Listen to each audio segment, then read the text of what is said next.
À 92 ans, Paul vivait seul dans un appartement au dernier étage d'un vieil immeuble, en plein cœur de Paris. L'air froid d'automne s'infiltrait par les fenêtres, mais l'intérieur était chaleureux et ordonné, à l'image de l'homme lui-même. Bien que son corps fût fatigué par les années, son esprit restait vif, alerte, un peu comme les rues de Paris qu'il arpentait chaque jour avec une discipline qu'il n'avait jamais abandonnée. Maria, sa femme de ménage, venait 3 fois par semaine. C'était une jeune femme dynamique, toujours pleine d'énergie et d'histoire sur sa famille. Elle apportait une lumière dans les journées de Paul, et bien qu'il tenait fermement à son indépendance, il s'était attaché à elle au fil du temps. Plus qu'une simple employée, elle était devenue un rayon de soleil dans sa routine. Ce matin-là, cependant, l'atmosphère semblait différente.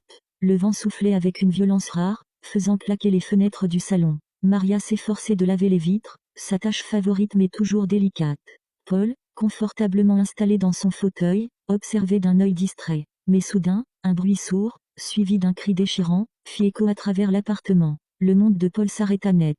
Maria, qui venait tout juste de tendre le bras pour atteindre un coin difficile, avait perdu l'équilibre. En un éclair, il comprit l'horreur de la situation. Elle était suspendue dans le vide, ses mains crispées sur le cadre de la fenêtre, battant l'air dans une danse désespérée. Maria, la voix de Paul, tremblante, perça le silence assourdissant du vent. Son cœur s'emballa. À 92 ans, il n'avait plus la rapidité de ses jeunes années, et ses genoux, douloureux, le faisaient vaciller à chaque pas. Pourtant, il n'hésita pas. Ses réflexes, bien que ralentis par le temps, étaient encore là. En quelques secondes, il se leva du fauteuil, la respiration haletante, et se précipita vers elle. Maria était dans une panique totale. Son corps glissait lentement, la fenêtre semblait prête à la lâcher, emportant tout dans un vertige mortel. Paul savait qu'il n'avait pas de temps à perdre. D'un geste fébrile mais décidé, il attrapa une vieille chaise en bois. Le vent hurlait, sifflant à ses oreilles, comme un avertissement. Ses doigts tremblaient, son souffle se faisait court, mais il n'avait pas le choix. Il se hissa sur la chaise,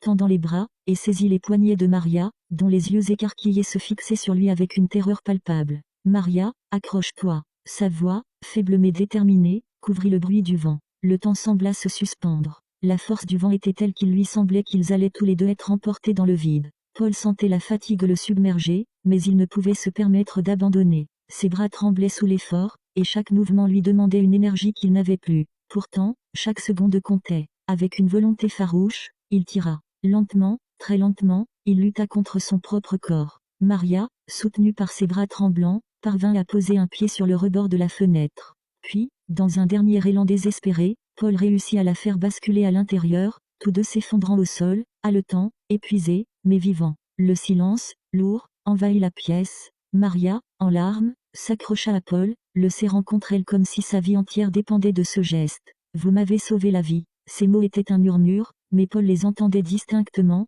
dans chaque fibre de son être. « Comment vous remercier ?» Les larmes aux yeux, le vieil homme esquissa un sourire épuisé. « À mon âge, on ne s'attend plus à ce genre d'adrénaline. Mais je te remercie toi, Maria. Tu m'as prouvé que je pouvais encore surprendre le destin. » Maria, bien que tremblante, éclata de rire, nerveusement. Les pompiers arrivèrent peu après, alertés par un voisin. Un d'eux, après avoir écouté le récit de Paul, le fixa avec admiration. « Monsieur, vous êtes un héros. Peu de gens, même plus jeunes, auraient eu la force de faire ce que vous avez fait. » Paul haussait les épaules, un peu gêné par l'ampleur de l'admiration. « Je ne suis qu'un vieux homme qui refuse de perdre une amie. » Ce jour-là, quelque chose avait changé. Maria ne regardait plus Paul comme son simple employeur. Elle le voyait désormais comme un véritable sauveur. Leur relation, autrefois professionnelle, avait pris une toute nouvelle dimension.